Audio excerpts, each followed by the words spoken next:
नमस्कार, बहुत स्वागत आपका अनादि टीवी पर। मैं हूं आपके साथ पारुल। आज बात करेंगे जीवन के लिए जल संरक्षण। विश्व पर्यावरण दिवस पर मुख्यमंत्री डॉक्टर मोहन यादव ने बेतवा नदी के उद्गम स्थल झिरी बहिड़ा से जल गंगा संवर्धन अभियान का शुभारंभ किया। यह अभियान पूरे मध्य प्रदेश में चलाया जा रहा है। 3090 करोड़ की लागत से जल संरक्षण के 990 कार्य इस जल संरक्षण अभियान के तहत किए जाएंगे। प्रत्येक जिले, विकासखंड और पंचायत स्तर पर जल संरचनाओं की मरम्मत, पर्यावरण संरक्षण और पौधारोपण के लिए जन भागीदारी से गतिविधियां संचालित की जाएंगी। अभियान के अंतर्गत नदियों के उद्गम स्थलों की सुरक्षा का कार्यक्रम भी जारी रहेगा। मध्य प्रदेश की राजधानी भोपाल में भी भोपाल नगर निगम 15 जून तक ये अभियान चला रहा है, जो पर्यावरण दिवस से प्रारंभ हो चुका है। बढ़ती जनसंख्या के साथ पीने योग्य और अन्य उपयोग के पानी की समस्या लगातार बढ़ती जा रही है। आज भी देश के कई शहरों में पानी के लिए बड़ी जनसंख्या को सवेरे से ही संघर्ष करना पड़ता है और कई बार गर्मी के दिनों में तो पूरे 2 से 3 माह तक के जीवन का सबसे कठिन संघर्ष बन जाता है। ऐसी हालत में हम जल संरक्षण कैसे कर सकते हैं और इसके लिए मध्य प्रदेश सरकार की पहल पर चलाया गया यह अभियान कितना प्रभावी साबित हो सकता है, आज इसी पर चर्चा करेंगे। पहले एक रिपोर्ट आपको दिखा देते हैं, देखिए।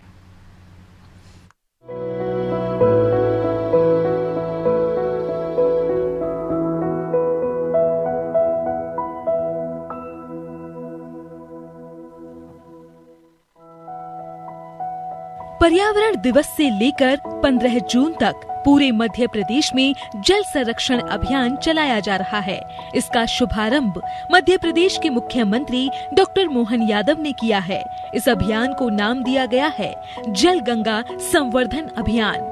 मध्य प्रदेश की राजधानी भोपाल में जल संरक्षण अभियान के तहत वाटर रिचार्जिंग की जा रही है, जिसमें बड़े तालाब सहित 11 तालाबों और 40 बावड़ियों को गहरा किया जाएगा।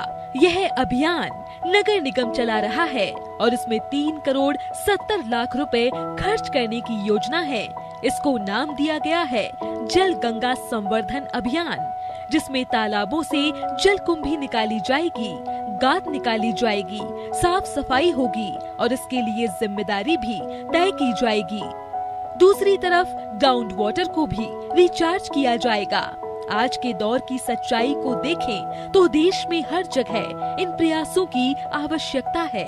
मध्य प्रदेश, उत्तर प्रदेश और छत्तीसगढ़ के कुछ इलाके तो ऐसे हैं जहां पर पानी के लिए आम जनता, विशेषकर महिलाओं को जूझना पड़ता है।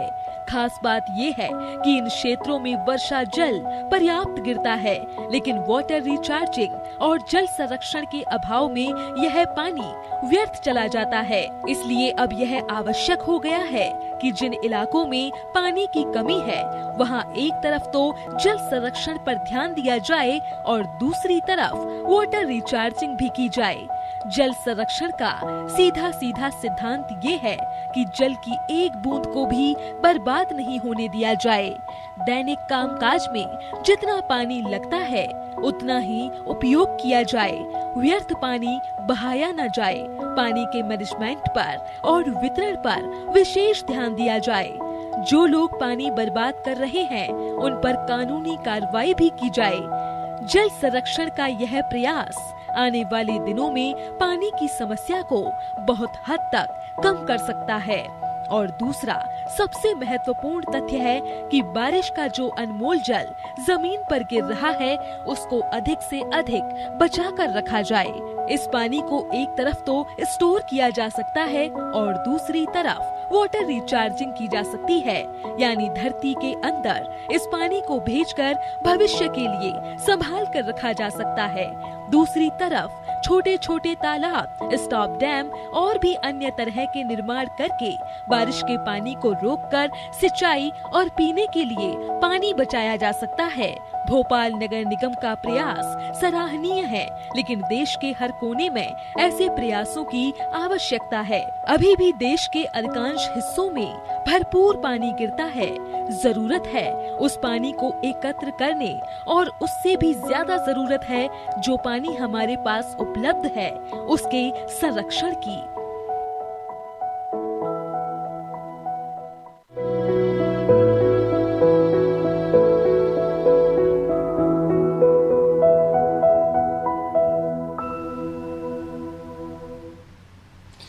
आइए अब जानते हैं एमपी में जल गंगा संवर्धन अभियान को लेकर किए जा रहे कार्यों के बारे में मुख्यमंत्री डॉक्टर मोहन यादव और भाजपा प्रदेश अध्यक्ष विष्णुदत्त शर्मा का क्या कहना है। 5 जून से लेकर 16 जून तक पर्यावरण दिवस से लगाकर गंगा दशमी तक जल गंगा संरक्षण अभियान का आज दूसरा दिन है और मुझे इस बात की प्रसन्नता है कि आज भोपाल में छोटे तालाब पर नगर निगम उज्जैन और स्थानीय शासन द्वारा इस आयोजन की शुरुआत की गई। जितने भी तालाब हैं उन सभी तालाबों का सौंदर्यीकरण और गहरीकरण, क्योंकि आप देखिए कि किस जमाने में लोगों ने हम सबके लिए तालाब बनाए, उनने कितनी अथक मेहनत और परिश्रम किया होगा। 100 वर्षों पहले से भी यहाँ तालाब बड़ी संख्या में है, लेकिन आज वो तालाब इनक्रोज्ड हो गए या तालाब खत्म हो रहे हैं, पानी नहीं है, तो बरसात आने वाली है, उससे पहले तालाबों का गहरीकरण हो जाए। आज पूरा पन्ना नगर इस काम में शुरुआत यहाँ से की है।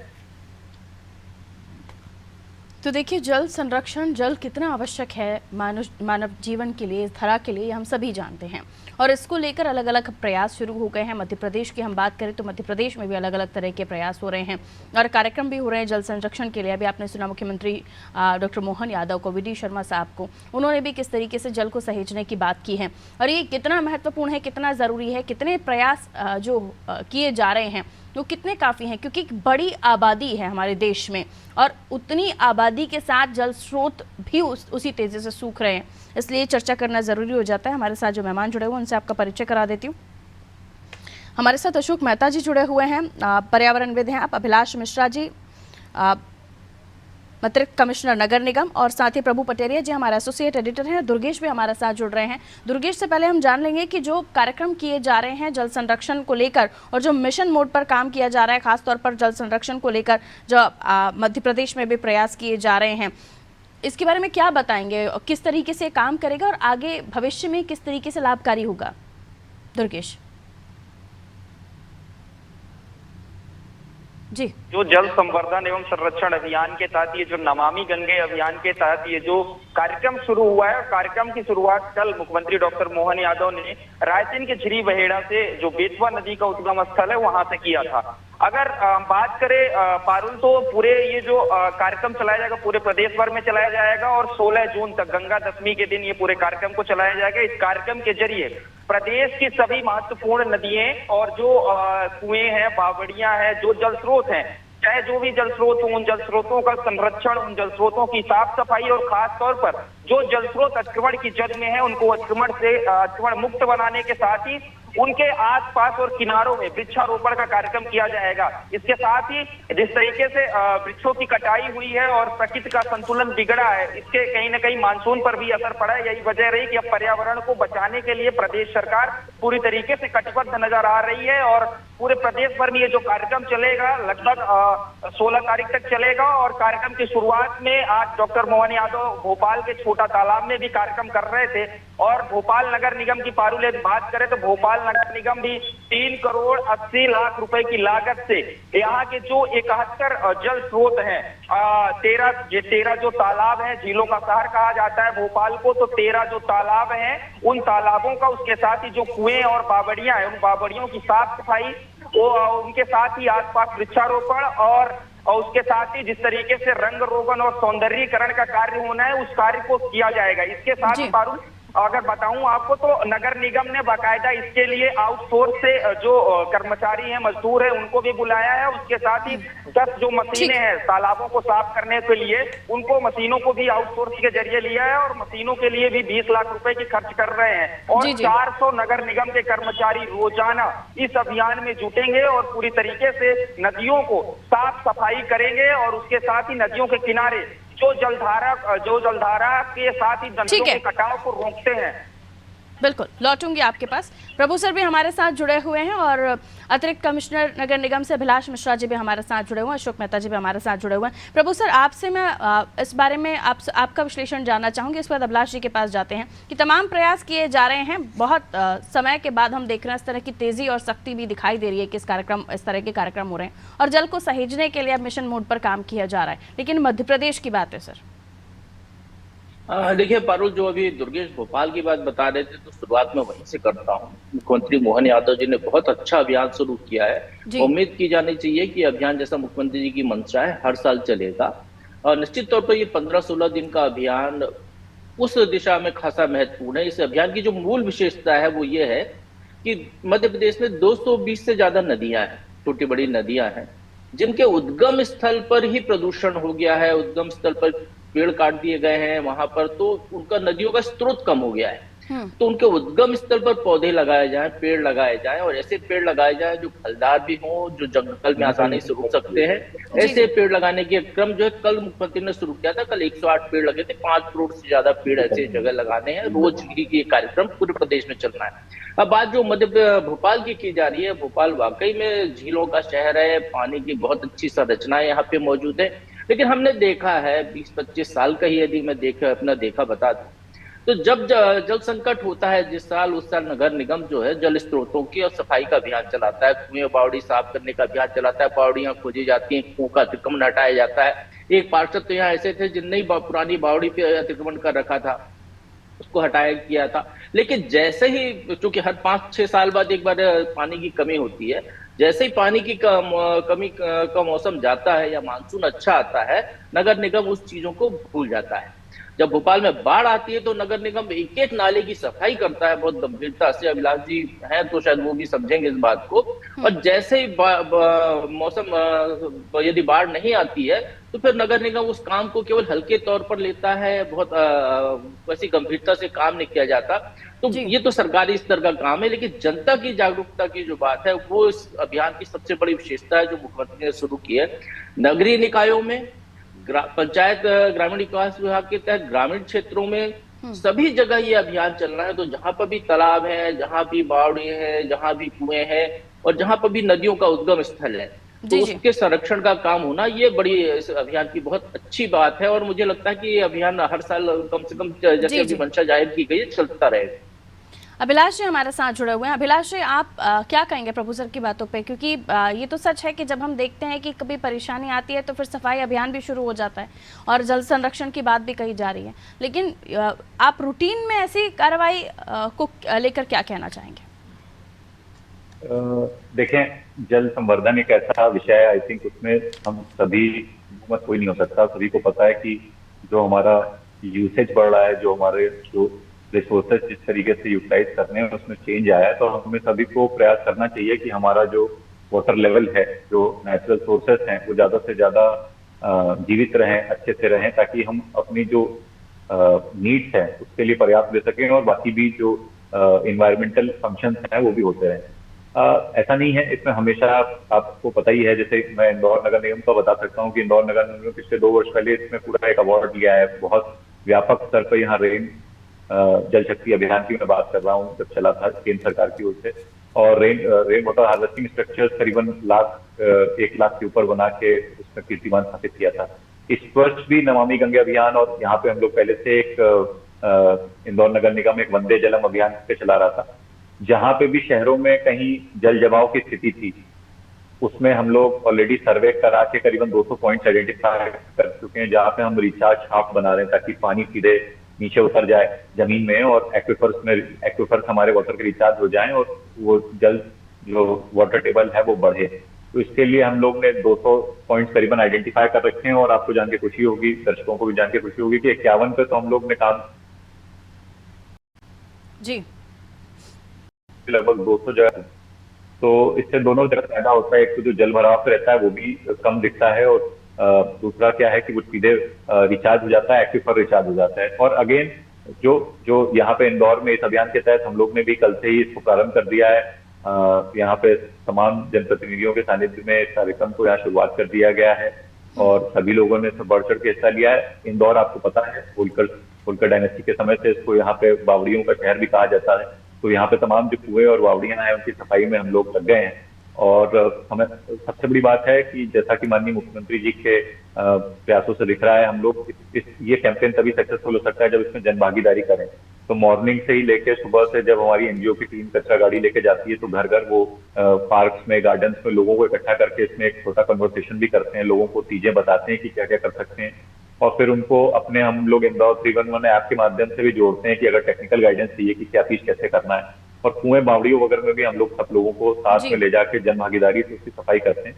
बाद में व्यापक सफाई भी जरूर करते हैं, क्योंकि जन भागीदारी से एक मोटिवेट करते हैं लोगों को करने के लिए। और बाकी जो उसका रख रखाव है, जो उसका सिविल वर्क होना है, बाकी जो गाद वगैरह निकालनी है, जो गहरीकरण करना है।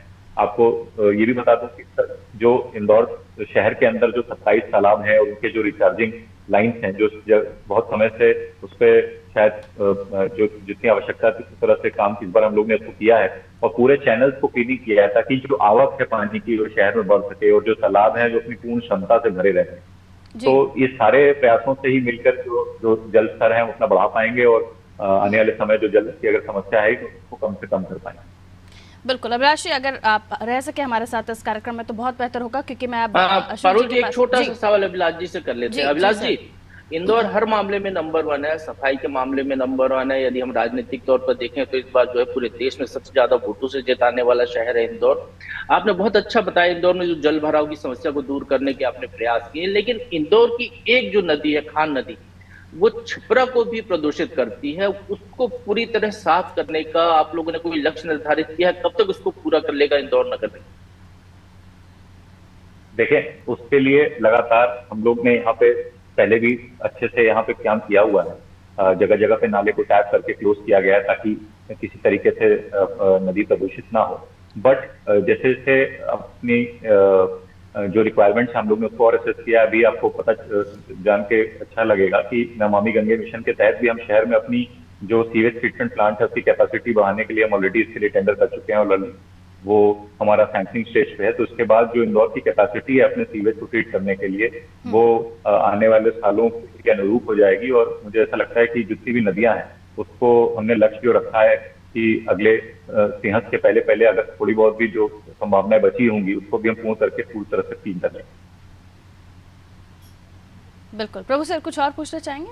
नहीं पारुल, ठीक है। अशोक जी के पास अब चले जाते हैं। अशोक जी, आप कितना सहमत हैं ये जो प्रयास हो रहे हैं और इनसे कितना फायदा आने वाले समय पर मिलेगा? और हम अगर देखें जिस तरीके से मध्य प्रदेश को, तो मध्य प्रदेश के इकोसिस्टम के हिसाब से या जिस तरीके से जल संरक्षण के प्रयास हो रहे हैं, ये आपको काफी लगता है?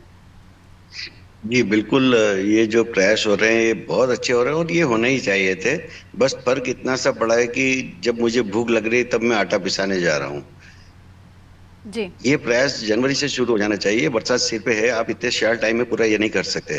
मैं आपको पहले भी मैंने 2-3 आर्टिकल लिखे थे। मैं आपको एक छोटा सा, अब चूंकि कमिश्नर साहब भी यही है, आपके संपादक जी मुख्य भी यही है, एक छोटा सा फार्मूला बताता हूँ कि आप जैसे नगर निगम है, उनके पास स्टेटिस्टिक्स नहीं है, उनके पास गणना नहीं है कि जिस शहर में कितना एरिया है, कितना कैचमेंट एरिया है और पानी कितना आता है साल भर में।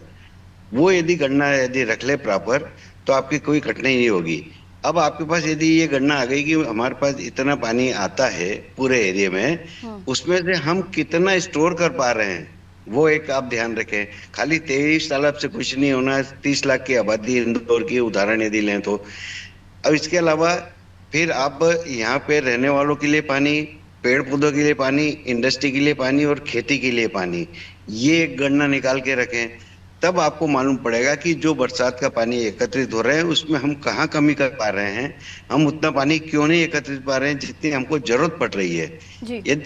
ये गणना जब सीख जाएंगे, जैसे एक अपन मकान बनाते हो तो फैक्टर ऑफ सेफ्टी रखते हैं 2 या 3, तो यदि आज आबादी आप मान के चलते हो 30 लाख है और हमको जितना पानी लग रहा है उसका आप डबल की कैपेसिटी के अनुसार आज से रिचार्जिंग का काम शुरू रखें, तब आपको 25-30 फीट के ऊपर कोई भी कुआं बावड़ी कभी खाली नहीं होगा, सदैव पानी मिलेगा। तो ये थोड़ी सी जो सरकार प्रयास करती है, पैसा बहुत खर्च हो रहा है। अभी जैसे कमिश्नर साहब चले गए, नहीं तो मैं उनको बताता है कि खान नदी का जो प्रभु साहब ने उदाहरण दिया, ये प्रभु साहब ने इतना जेन्युइन प्रश्न किया है। मुझे याद है विजय मराठे जी को खान नदी के डेवलपमेंट के ऊपर आगाशा अवार्ड मिला था उस जमाने में। उस जमाने से, ये बरसों पुरानी बात कह रहा हूँ, उस जमाने से खान नदी के शुद्धिकरण पे पैसा खर्च होते जा रहा है। न तो नदी शुद्ध हुई है और न नदी में पानी आपको दिखता है। तो क्या कारण है, इस पे विचार सरकार को जरूरी है कि हम पैसा खर्च कर रहे हैं पर वो क्यों नहीं उसका हमको प्रतिफल मिल रहा है, वहां पर रोक जरूरी है। आप नहीं तो हर साल करते रहो, कुछ नतीजा नहीं निकल रहा है। इसके लिए जरूरी है कि आज सबसे पहले आपके टेक्निकल टीम के पास सब आंकड़े तय होना चाहिए, काम जो भी हो रहा है उसकी जिम्मेदारी तय होना चाहिए, जवाबदेही तय होना चाहिए कि यदि हमने नदी शुद्धिकरण में इतना पैसा लगाया है तो क्यों नहीं हुई, उसका ऑडिट होना चाहिए, उस पर कार्रवाई होना चाहिए, एक कड़क सुपरविजन चाहिए। जब ये सब प्रक्रिया हो जाएगी, आप आंकड़े सही रखोगे, आपको मालूम है जैसे आपके घर में 10 सदस्य है तो आपको कितने लीटर पानी उसमें लगेगा, आप उस अनुसार तो अपना मटका रखते ही हो ना पीने का पानी का। तो जब पूरे शहर के आपके पास आंकड़े हैं तो आप क्यों नहीं रख पा रहे हैं? और यदि आपके पास मालूम पड़ता है कि हमारे पास वाटर स्टोरेज कितने हैं तो हमें रिचार्जिंग के फंडे कहाँ कहाँ करना चाहिए। ये बात भी सही है कि कंक्रीट का शहर बनते जा रहा है, हर 50-50 फीट के ऊपर आप क्यों नहीं उसमें रिचार्जिंग पिट बनाते हो। दूसरी बड़ी समस्या जो है, जो सड़क बनाते हैं उसका बेंचमार्क नहीं रखते हैं। अपन मकान बनाते हैं तो फ्लोर का एक लेवल रखते हैं कि भाई इसका ढाल इधर जाएगा तो पानी इधर जाएगा। आपने पूरे इंदौर शहर का क्यों नहीं बेंचमार्क तय कर रखा कि पानी कहाँ से आएगा, कहाँ कितना जाएगा? क्यों आप उसको डिस्टर्ब करने देते हैं बार बार? यदि आप एक बार लेवल और बेंचमार्क भी रख लेंगे तो इससे बहुत फर्क पड़ेगा। पर बिगड़ी हुई स्थिति को सुधारने के लिए आवश्यक ये है कि जहां जहां भी आपके पास ओपन स्पेसेस है उस पे आप अपने रोड लेवल से नीचे रखें ताकि बरसात का पानी उसमें जमा हो सके और जमीन में उतर सके। बिल्कुल प्रभु सर, बहुत सारी बातें हैं पर आपका समय कम है। जी जी प्रभु सर, यही चीज़ अगर भोपाल के बारे में हम कहें कि हम पानी जब देखते हैं तो पुराने एरिया में जो निचली बस्तियां हैं वहाँ पर पानी भर जाता है और फिर गर्मियाँ आते आते यही पानी हमें कम पड़ने लगता है, और फिर जब बेंचमार्क की बात की जाती है और इस तरह के टेक्निकल पॉइंट्स गिनाए जाते हैं तो क्या भोपाल और अन्य शहरों में भी इस बात का ध्यान रखा जाता है? देखिए, नगर निगम, पीडब्ल्यूडी, अन्य विभागों के काम करने का जो तरीका है वो थोड़ा सा गड़बड़ है, शायद इसकी वजह से समस्याएं ज़्यादा आती हैं। आप चूंकि भोपाल का जिक्र किया, भोपाल में एक सीपीके विभाग हुआ करता था, कैपिटल प्रोजेक्ट डिपार्टमेंट, जैसा दिल्ली में जो है कैपिटल प्रोजेक्ट है, उस तरीके से वो पेड़ भी लगाता था, वो सड़कें भी बनाता था, वो शहर के अंदर कैपिटल राजधानी क्षेत्र के पूरे प्रशासनिक कामों को भी देखता था जो जनता से जुड़े हुए ऐसे काम है। अब होता क्या है कि नगर पीडब्ल्यूडी ने ये फैसला लिया अभी कि वो अब डामर की सड़कें नहीं बनाएंगे, वो सीमेंट कंक्रीट की सड़क बनाएंगे क्योंकि वो सस्ती पड़ती है, मेंटेनेंस भी उसमें कम होता है। तो यदि आप सीमेंट कंक्रीट की सड़क बना रहे हैं, आप 1.5 फीट का यदि कंक्रीट डाल रहे हैं, नीचे बेस डाल रहे हैं, तो रिचार्ज कहाँ से होगा? प्रकृति ने अपने आप को ऐसा बनाया हुआ है कि उसका रिचार्जिंग का उसका अपना साइकिल है, प्रकृति का अपना फिल्टर है। आज भी जो है पर्यावरण बैठे हैं मेहता जी और जल विशेषज्ञ, वो कहते हैं कि आप मटके के ऊपर मटका रख लीजिए, उसमें कंकड़ डाल दीजिए, रेत डाल दीजिए, आपको फिल्टर्ड पानी मिल जाएगा। कोयला डाल दीजिए थोड़ा सा अलग अलग लेयर पे। तो ये प्रकृति का अपना एक फिल्टर का तरीका है। लेकिन हमने क्या किया, हमने नालियों का कंक्रीट रोड के दोनों तरफ हर 150 फीट पर रिचार्जिंग के होल करे जा सकते हैं, जिसके जरिए वो जो कंक्रीट रोड का पानी है वो जमीन में चला जाता है। एक दूसरा ये है जो मेहता जी ने बहुत अच्छा सुझाव दिया, उन्होंने कहा कि 50-50 फीट पर जो है ये 50-50 मीटर पर रिचार्जिंग फीट बनाए जाए। तो नगर निगम ये जैसा जिस तरीके से सरकार हमसे बीमा का पैसा काट लेती है प्रधानमंत्री की स्कीम में, आपके खाते से अपने पैसे कट जाते हैं, तो उस तरीके की सरकार को स्कीम लाए कि जो लोग बिल्डिंग परमिशन लेने जाते हैं उनसे कुछ उनका शेयर ले लिया जाए और नगर निगम ही उस मोहल्ले में अलग अलग जगह पे रिचार्जिंग पिट बनाए जिसमें सभी घरों का पानी इकट्ठा होकर वहां पर चला जाए। तो पार्क के आसपास का इस्तेमाल हो सकता है। इस तरीके का काम करना होगा, पब्लिक से मिलकर कम्युनिटी बेस्ड वर्क होगा। हालांकि लेकिन फारूक, सबसे बड़ी बात ये जो अभियान शुरू किया मुख्यमंत्री ने, ये जल गंगा अभियान, ये बहुत अच्छी पहल है, इसको कहना चाहिए। और ये हर साल यदि चलती है तो आप देखिएगा मध्य प्रदेश में बड़ा बदलाव आएगा। पिछले दिनों जो हमारे यहाँ वृक्षारोपण हुआ तो मध्य प्रदेश का फॉरेस्ट कवर भी इससे बढ़ा है। बिल्कुल, बहुत शुक्रिया आप सभी का हमारे साथ जुड़ने के लिए। जी सर, समय अब थोड़ा सा कह लीजिए सर, 10 सेकंड में अपनी बात कह लीजिए। पारुल जी, एक सुझाव हो रहे, क्योंकि ये मुख्यमंत्री जी अभी सब नदियों का कर रहे हैं, तो सब नदियों को आपस में कनेक्टिविटी कर लेंगे, इससे भी बहुत फर्क पड़ेगा। हालांकि हाँ, बहुत पुरानी एक कोशिश है जो शायद अभी तक धरातल पर उतरी नहीं है। बहुत शुक्रिया आप सभी का हमारे साथ जुड़ने के लिए। तो जल संरक्षण, पानी है तो जीवन है। पानी कितना अनमोल है हम सभी जानते हैं। आपके घर में पानी खत्म हो जाता है तो आप तमाम प्रयास कर लेते हैं, अगर आसानी से पानी मिल जाता तो ठीक है, नहीं तो जितने भी कठोर और परिश्रम करने पड़े आप पानी के लिए करते हैं। इससे पता चलता है कि पानी की कीमत क्या है। 1 घंटे या 1 दिन या 2 दिन आप पानी नहीं पिए तो आपकी बॉडी डिहाइड्रेट हो जाती है। आप क्या महसूस करते हैं, वैसे ही पृथ्वी का भी है कि पृथ्वी पे अगर पानी नहीं होगा तो पृथ्वी जो चीज़ें हमें देती है वो नहीं दे पाएगी। ग्रीनरीज हैं, सब्जियां हैं, फसलें हैं, सब कुछ तो है जो हमें ये धरा, ये पृथ्वी देती है, लेकिन क्या उस प्रकृति के साथ हम वही उसे दे रहे हैं जो वो हमें दे रही है? ये धरा जो हमें दे रही है हम उसे दे रहे हैं? पानी तक संरक्षित सही तरीके से नहीं हो पा रहा था, लेकिन अब खुशी की बात है कि कई तरह के अभियान चलाए जा रहे हैं और मध्य प्रदेश में खास तौर पर जो अभियान चलाए जा रहे हैं, जल गंगा संवर्धन अभियान, नमामि गंगे अभियान, इसके तहत पानी का संरक्षण इस बार भी होगा और ये आगे भी हर साल बारिश से पहले ये किया जाएगा और थोड़ा और पहले किया जाए, जैसे विशेषज्ञ हमें बता रहे थे, तो ये और भी बेहतर तरीके से काम करेगा और जो प्रयास और भी किए जा सकते हैं वो भी चर्चा में सामने आए हैं। लेकिन ये जनता के सहयोग से मुमकिन नहीं है। जनता का सहयोग जब तक नहीं मिलेगा तब तक ये कोशिशें नाकाफ़ी ही होंगी। इसलिए आपको भी कोशिश करनी होगी कि पानी व्यर्थ ना हो, इस बात का आप भी विशेष ध्यान रखें। रखिए अपना ख्याल, दीजिए मुझे इजाज़त। नमस्कार।